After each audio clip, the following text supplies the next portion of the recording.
Hola, les doy la bienvenida a un nuevo video más de Escuela Dominical. Gracias por estar ahí este nuevo domingo y ahora vamos con la lección ya número 8 de este curso Cristo en Cuadros, pero es la número 8 de la escalera de Jacob. Así que vamos a continuar con lo que dejamos formulado en el video anterior para continuar con esta aplicación práctica y final y concluyente de esta lección.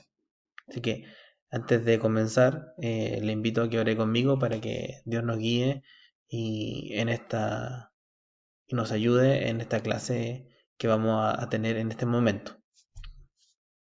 Amado Padre, Señor, voy a usted en este momento en oración, pidiéndole porque me permita desarrollar esta clase, que sea de edificación para mí, para los hermanos, Señor, para los amigos que están viendo. Sea usted, Señor, conmigo, ayudándome, poniendo su palabra, Señor, por delante siempre y su voluntad. Gracias le doy por todas estas cosas, dejo todo en sus manos. Gracias por todo en el nombre de nuestro Señor Jesucristo. Amén. Así que eso, hermanos, comencemos esta clase. En el video anterior estuvimos hablando del pecador dormido y pues, estamos viendo Génesis 28, estamos en la parte ya final de este sueño que tiene Jacob. Entonces estamos en la parte de Jacob cuando despierta de este sueño y ve la revelación, que vio la escalera en este sueño. Entonces ahí hablamos del pecador dormido, este cuadro del pecador dormido que para despertar necesita de una revelación de Dios, necesita que Dios le revele la verdad, de cierta manera.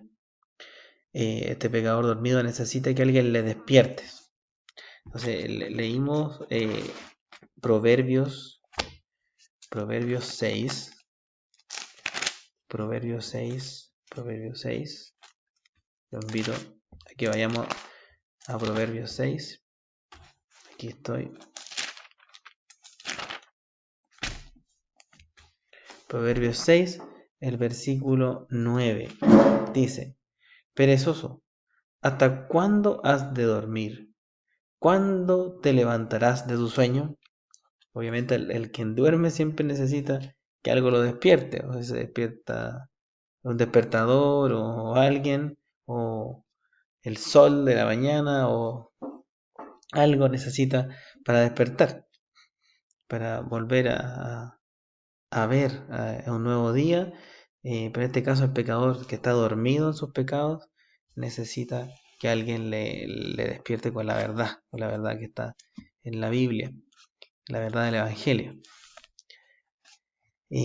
Otro pasaje que revisamos ahí al cierre fue Segunda de Corintios 4. Segunda de Corintios, capítulo 4, versículo 1. 4:1. Por lo cual, teniendo nosotros este ministerio, según la misericordia que hemos recibido, no desmayamos. Antes bien renunciamos a lo oculto y vergonzoso, no andando con astucia ni adulterando la palabra de Dios, sino por la manifestación de la verdad, recomendándonos a toda conciencia humana delante de Dios. Pero si nuestro evangelio está aún encubierto, entre los que se pierden está encubierto, en los cuales el Dios de este siglo cegó el entendimiento de los incrédulos, para que no les resplandezca la luz del evangelio de la gloria de Cristo, el cual es la imagen de Dios. Entonces aquí vamos a ir hasta el 6, perdón. Porque no nos predicamos a nosotros mismos, sino a Jesucristo como Señor, y a nosotros como vuestros siervos por amor de Jesús. Porque Dios, que mandó que las tinieblas resplandeciese la luz, que de las tinieblas resplandeciese la luz, es el que resplandeció en nuestros corazones para iluminación del conocimiento de la gloria de Dios en la faz de Jesucristo. Entonces, lo que vimos en este pasaje es que necesitamos prender la luz del Evangelio. Sí o sí, para despertar necesita luz esta persona. Y necesita la luz del Evangelio. O sea, no cualquier luz, necesita la luz del Evangelio. Entonces, ¿quién tiene que ir a despertar a este pecador dormido? Que fue donde dejamos el video anterior. ¿Quién tiene que ir al pecador dormido?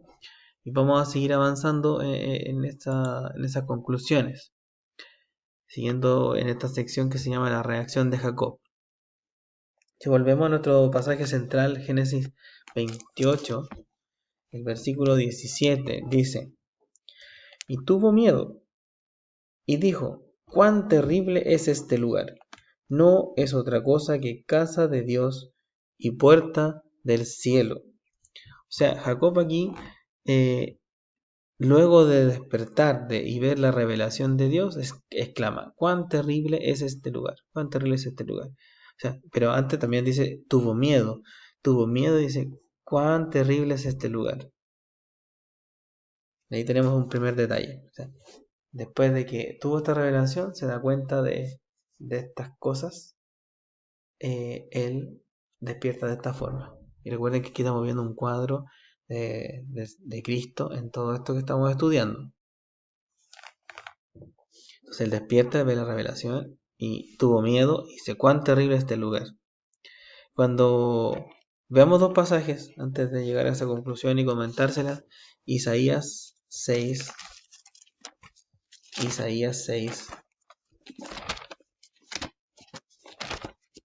Vamos al libro de Isaías. Aquí estoy. Capítulo 6. Mire, le leo del 1 al 5. En el año que murió el rey Uzías, vi yo al Señor sentado sobre un trono alto y sublime, y sus faldas llenaban el templo. Por encima de él habían serafines. Cada uno tenía 6 alas, con 2 cubrían sus rostros, con 2 cubrían sus pies, y con 2 volaban. Y el uno al otro daba voces diciendo: Santo, santo, santo Jehová de los ejércitos, toda la tierra está llena de su gloria. Y los quiciales de las puertas se estremecieron con la voz del que clamaba, y la casa se llenó de humo. Entonces dije: ay de mí, que soy muerto, porque siendo hombre inmundo de labios, y habitando en medio de pueblo que tiene labios inmundos, han visto mis ojos al Rey Jehová de los ejércitos. Y voló hacia mí uno de los serafines, teniendo en su mano un carbón encendido tomado del altar con sus tenazas. Voy a llegar hasta ahí. Del 1 al 5, vemos que cuando Isaías tuvo este encuentro con Dios, la reaccionó muy similar a Jacob después de despertar en la revelación. O sea, cuando Jacob estuvo en el sueño, tuvo una revelación de parte de Dios. Y Isaías, cuando también tuvo un encuentro con Dios, la reacción fue similar en el versículo 5 sobre todo, cuando aquí lo leímos recién. También reaccionó de la misma forma. Temor y qué tremendo es esto, qué terrible es esto. Es lo que está Dios aquí y lo potente que es Dios, y lo poderoso que es Dios, y todas las características de Dios que tiene, que lo vamos a también repasar acá, en este video. Otro pasaje, mire, Lucas 5, para que vayamos avanzando. Lucas 5, Lucas capítulo 5, desde el 1. Aconteció que estando Jesús junto al lago Genezaret, el gentío se agolpaba sobre él para oír la palabra de Dios. Y vio 2 barcas que estaban cerca de la orilla del lago, y los pescadores, habiendo descendido de ellas, lavaban sus redes. Y entrando en una de aquellas barcas, la cual era de Simón, le rogó que la apartase de tierra un poco, y sentándose enseñaba desde la barca a la multitud. Cuando terminó de hablar, dijo a Simón: boga mar adentro, y echad vuestras redes para pescar.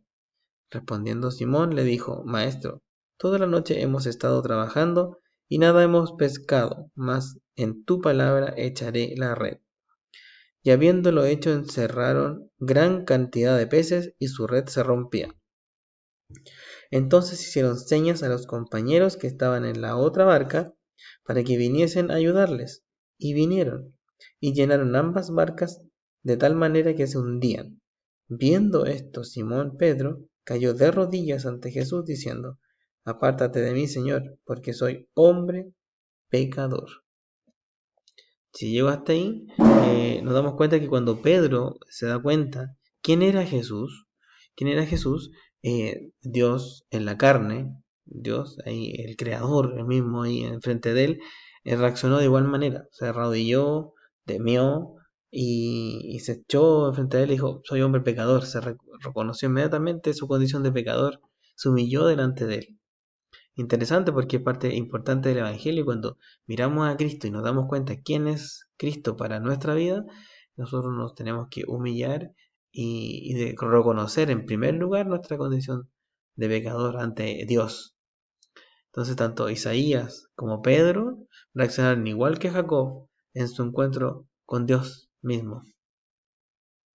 Interesante este concepto de temer a Dios. Pero hoy en día, en nuestro entorno que vemos hoy, en lo que vemos, ¿quién teme a Dios hoy? ¿Quién le tiene miedo? Le tenemos miedo a muchas cosas, le tenemos miedo a un sinnúmero de cosas, y cada cosa le puede tener miedo a algo distinto. Pero aquí vamos a ver que sabemos, hemos estudiado en la iglesia, que este temor a Dios tiene que ver mucho con el respeto y con la dedicación que le damos. Pero un temor reverente, un temor de gratitud hacia lo que Él, lo bueno que es con nosotros y lo justo que es con todo.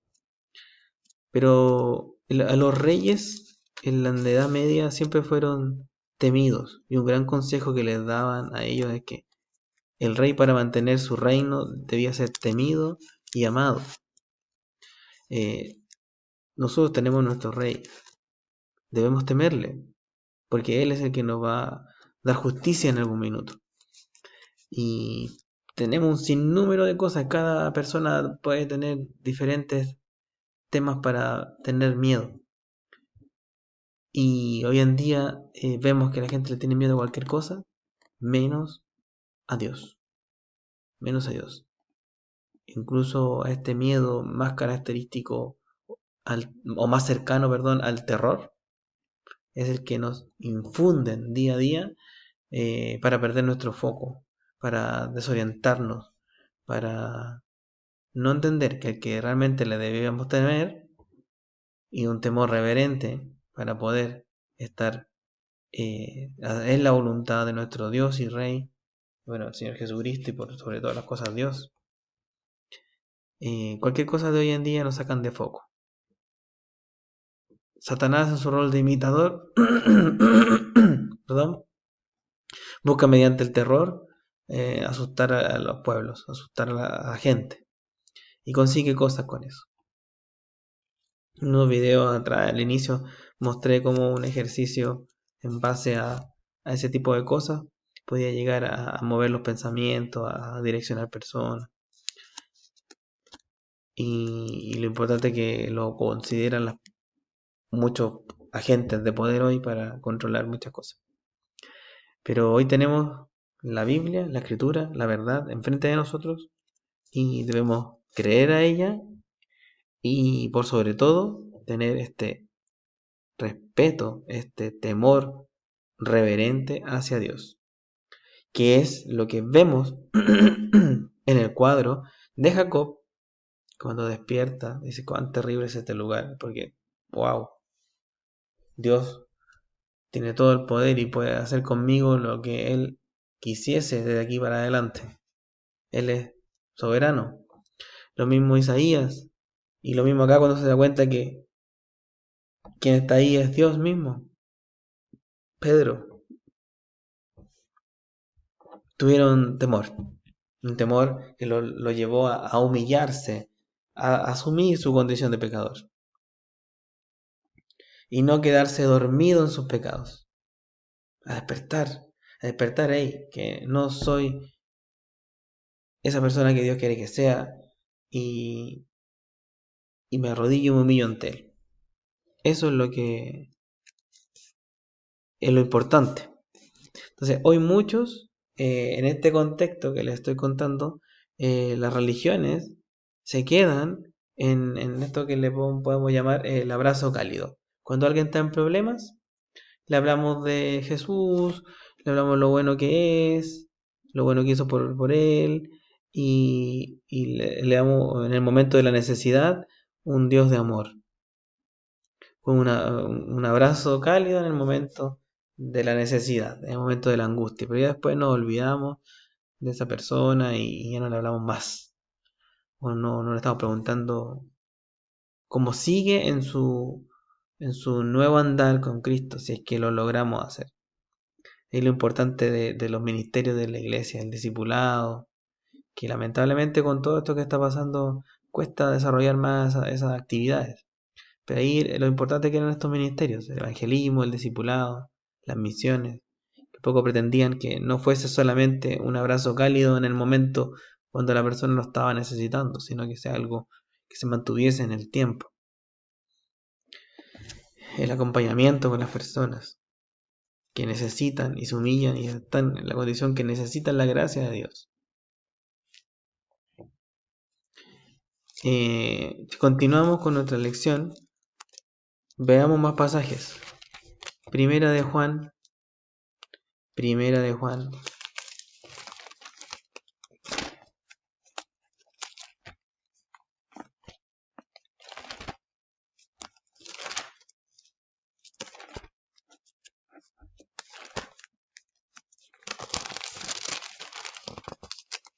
Llegué a Primera de Juan 4. Mire Primera de Juan 4.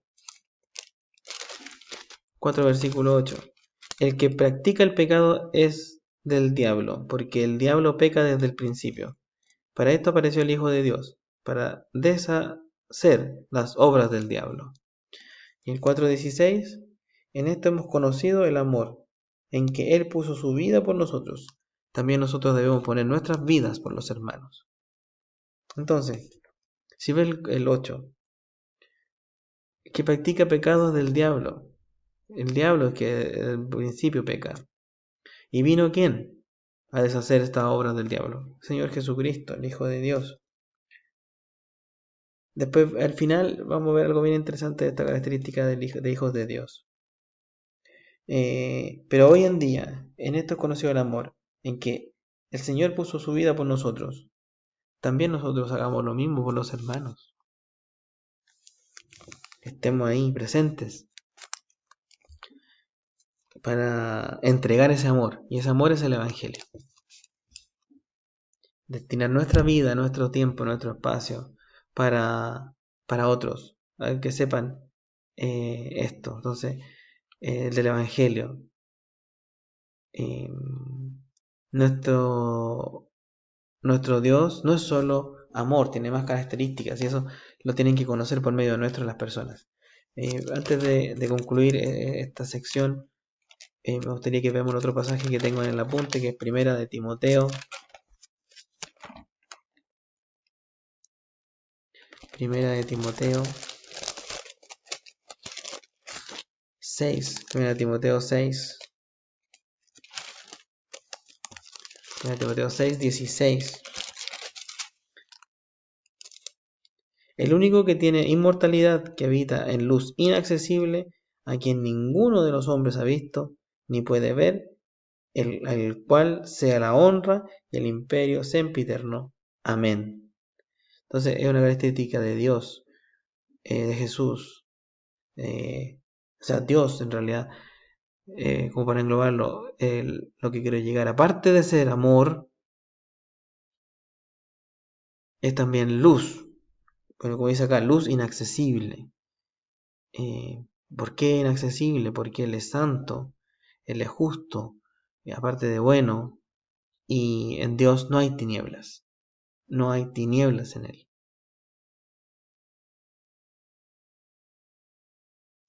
No hay tinieblas en Dios.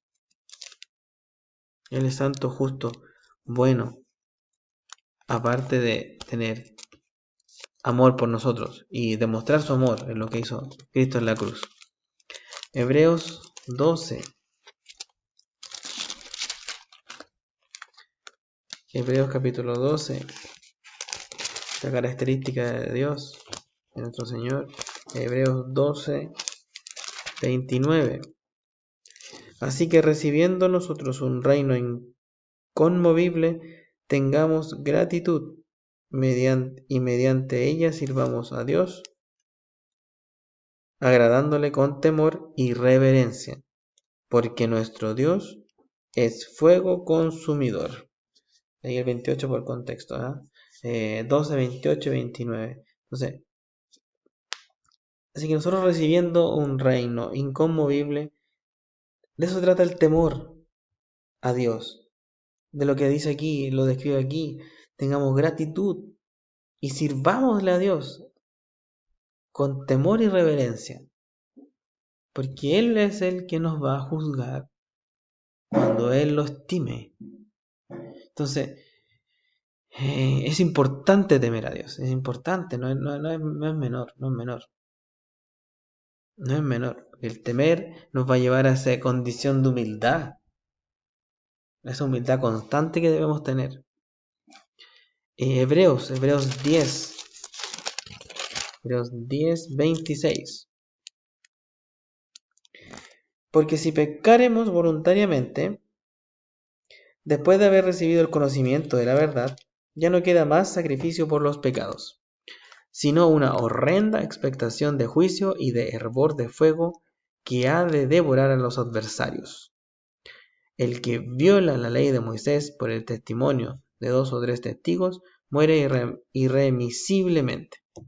¿Cuánto mayor castigo pensáis que merecerá el que pisoteare al Hijo de Dios y tuviere por inmunda la sangre del pacto, en la cual fue santificado, e hiciere afrenta al Espíritu de gracia? Pues conocemos al que dijo: mía es la venganza, yo daré el pago, dice el Señor. Y otra vez el Señor juzgará a su pueblo. Horrenda cosa es caer en manos del Dios vivo. Como cuando despertó Jacob, dijo: terrible, cuán terrible es este lugar.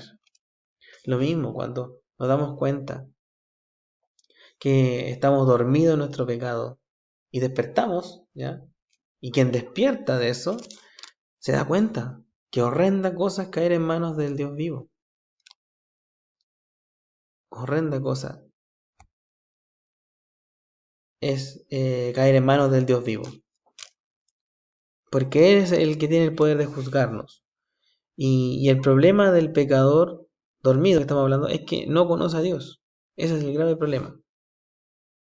No ha llegado a este punto, como Jacob, como Isaías, como Moisés, como quien describe el autor del libro de Hebreos.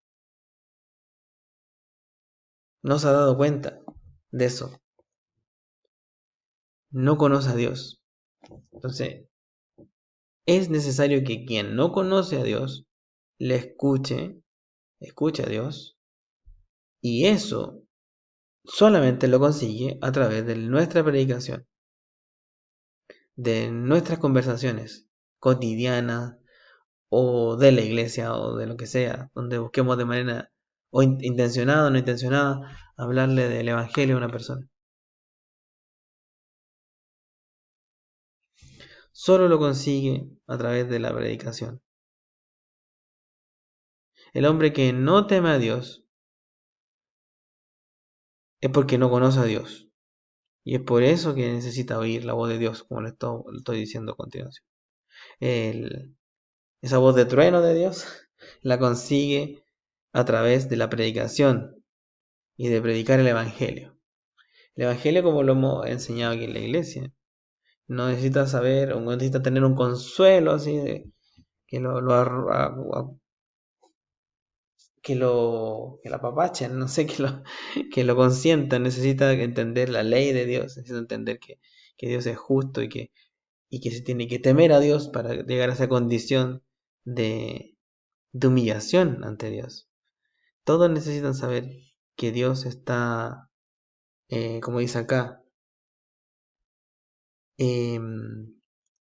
entender esto, llegar a ese punto. Horrenda cosa en manos de caer, horrenda cosa es caer en manos del Dios vivo, despertar y darse cuenta de eso. Entonces, así que debemos tener miedo,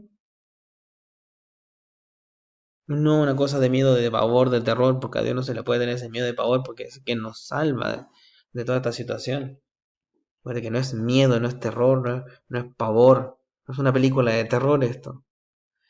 Eso es lo que trata de infundir Satanás en el mundo, para convencer a mucha gente de hacer cosas. Dios quiere que le temamos. ¿Por qué? Porque Él viene pronto a juzgarnos, y a juzgarnos de manera justa. Porque Él es justo, es un juez justo y va a juzgar el mundo entero en su justicia perfecta. Romanos 3:18.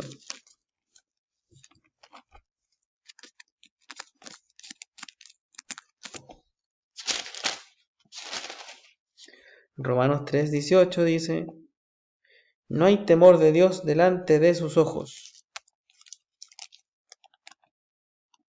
Pero sabemos que todo lo que la ley dice, lo dice a los que están bajo la ley, para que toda boca se cierre y todo el mundo quede bajo el juicio de Dios.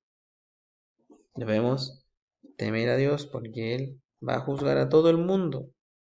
Y toda boca se va a cerrar ante la ley. Por eso es bueno que la conozca ahora, ya la tiene escrita en la Biblia, la ley de Dios. No hay que inventarla, la puede conocer. Y quien no la conoce está dormido. Y nosotros como iglesia tenemos el deber de contar y despertar a la gente de su pecado. Entonces, si no hay temor de Dios, puede pasar.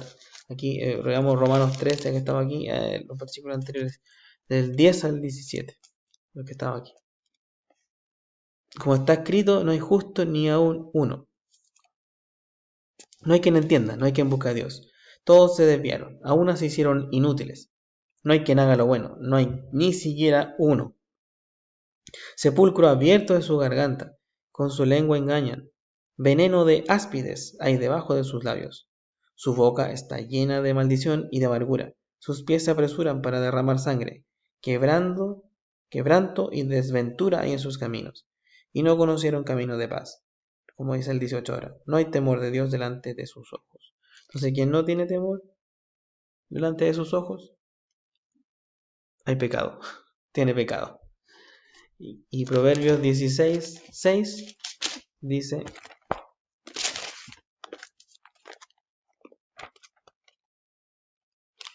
Proverbios 16:6, con misericordia y verdad se corrige el pecado, y con el temor de Jehová los hombres se apartan del mal. Entonces, si no hay temor, hay pecado. Pero si hay temor, ¿qué dice este proverbio? Se aparta del mal. ¿Por qué?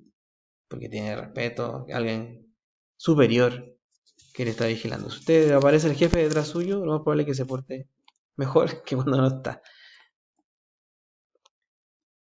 Va a estar más atento a las cosas. Entonces entendamos cuán terrible es el lugar donde estamos dormidos. Y si no despertamos y tememos al Señor, nunca nos vamos a apartar del pecado. Para ir cerrando el video de este domingo, lo invito a que hagamos la siguiente reflexión y que ojalá lo tenga por estudio en la semana y lo quiera profundizar. Interesante es que lo invito a que revisemos los siguientes pasajes. Y esto nos va a dar el pie para la próxima lección del próximo domingo, que tiene relación, que ya entendimos, de que es importante que nosotros nos movilicemos y el pecador dormido, lo único que puede despertarlo hoy en día es la palabra de Dios por medio de la predicación nuestra, y nos debemos dar cuenta ahora lo importante es cómo remecer las conciencias con la palabra del Señor. Entonces veamos. Lucas 3:38. Lucas 3:38 dice: Lucas 3:38. Hijo de Enos. Genealogía de Jesús. Hijo de Enos, hijo de Set, hijo de Adán, hijo de Dios. ¿Cuál era el título de Adán? Pregunta número 1. Hijo de Dios. Lucas 8:28. Lucas 8:28. Lucas 8, aquí llegué, 28. Este, al ver a Jesús, lanzó un gran grito y postrándose a sus pies exclamó a gran voz: ¿Qué tienes conmigo, Jesús, Hijo del Dios Altísimo? Te ruego que no me atormentes. ¿Quién? Otra dentro de aquí y lo que hemos leído tiene este título de Hijo de Dios. Jesús también. Jesús también tiene ese título, Hijo de Dios. Juan, el Evangelio de Juan. Juan 1:12. Mas a todos los que le recibieron, a los que creen en su nombre, les dio potestad de ser hechos hijos de Dios. ¿A quiénes más se les describe como hijos de Dios? Según este pasaje, a todos los que le recibieron, a los que creen en su nombre. ¿Cómo se obtiene el título de hijo de Dios? Creyendo en primer lugar.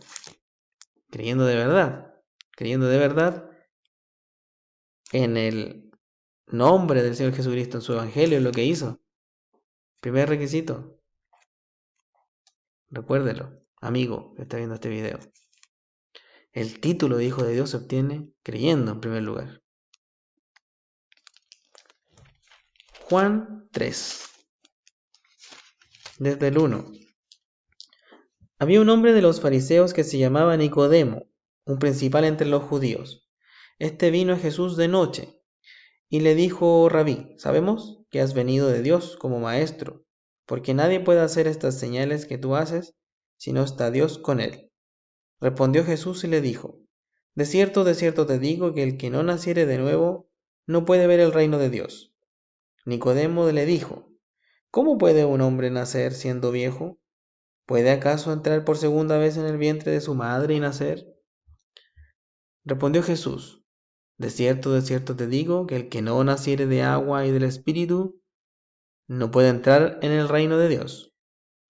Lo que es nacido de la carne, carne es, y lo que es nacido del Espíritu, Espíritu es.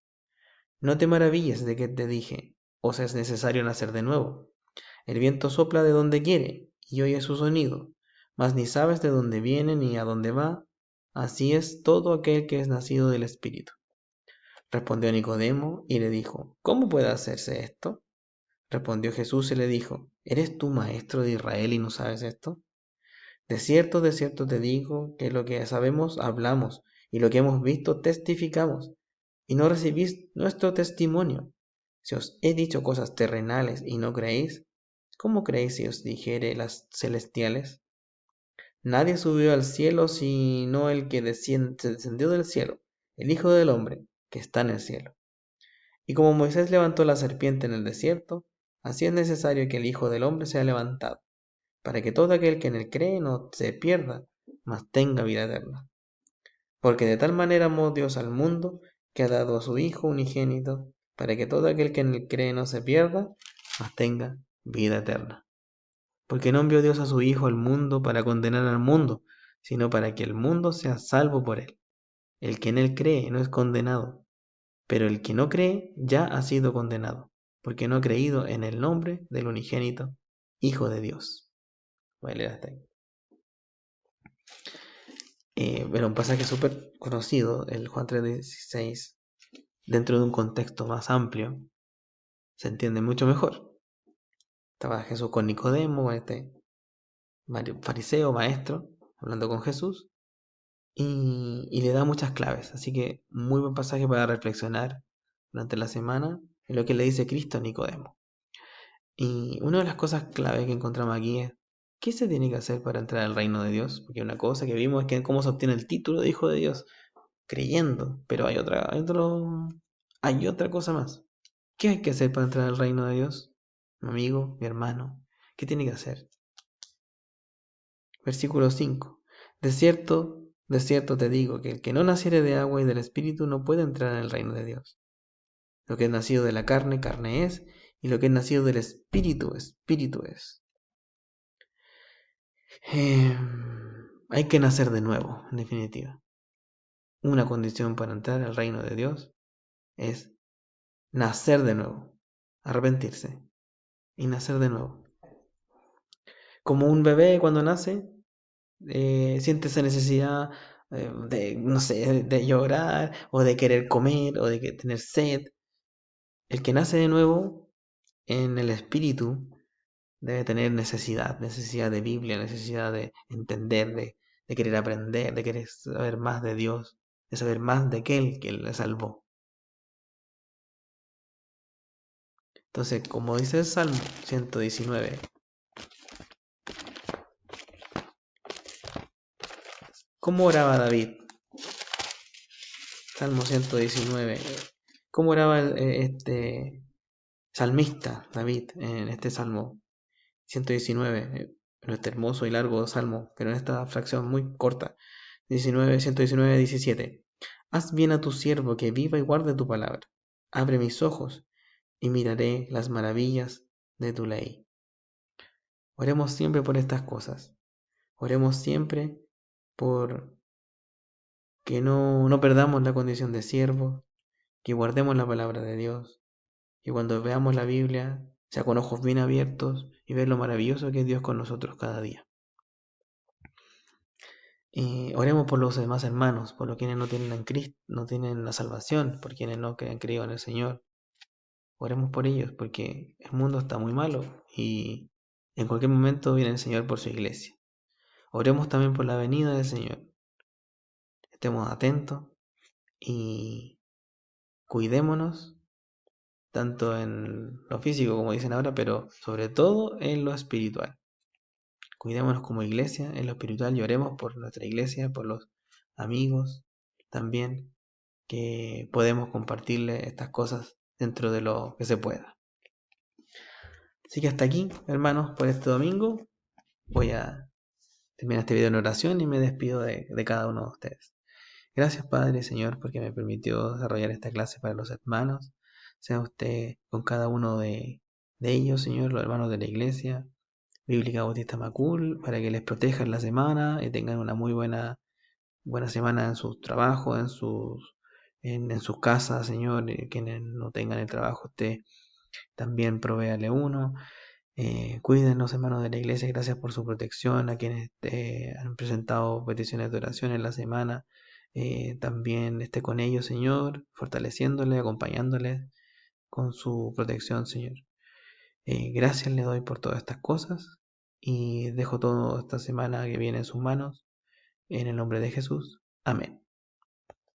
Así que me despido, gracias por acompañarme en este video, gracias por verlo hasta el final y lo invito a que veamos el próximo domingo la conclusión final de este estudio de las carreras de Jacob, con esta aplicación más práctica, y el tema obviamente ya va cerrando y vamos a hablar más de lo importante que es nacer de nuevo. Que nacer de nuevo y darnos cuenta y despertar así como Jacob y darse cuenta cuán terrible es esto, o sea, es este lugar. Y lo importante que es considerar a Dios en todas nuestras decisiones. Así que eso. Así que les mando un abrazo y gracias nuevamente por ver este video. Que estén muy bien.